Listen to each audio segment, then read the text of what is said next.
Cantonment నుంచి వచ్చినాము.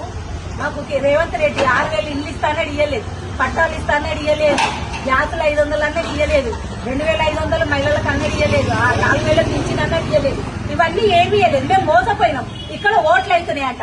ఇక్కడ మీరు మంచోళ్ళకి చూసి ఓట్లు వేయండి, మోసం చేసిన వాళ్ళకి ఓట్లు వేయరు. లేకుంటే ఇట్లా చూడడానికే ఉంటది, తినడానికి ఉండదు. మేము కంటోన్మెంట్ నుంచి వచ్చినాం. 6 హామీలు ఇచ్చింది కాంగ్రెస్ ప్రభుత్వం, ఏది చేయలేదు. ఇల్లు ఇస్తానన్నారు, ఇల్లు ఇవ్వలేదు. ఇళ్ళ పట్టాలు ఇస్తానన్నారు, ఇవ్వలేదు. పింఛన్ ఇస్తానని పింఛన్ ఇవ్వలేదు. మీరు కూడా మోసపోకండి, మేము మోసపోయినట్టు. మా బస్సులో కూడా చాలా ప్రయత్నాలు చేస్తుంటాము.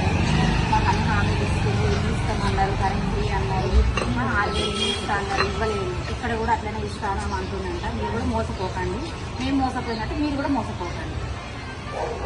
అందరికీ తినడానికి కూడా శ్రీనివాసరావు సినిమాలో చూపించినట్టు మనకు కూడా ఆయన ఇట్లనే ఆశలు పెట్టి చూపిస్తుంది.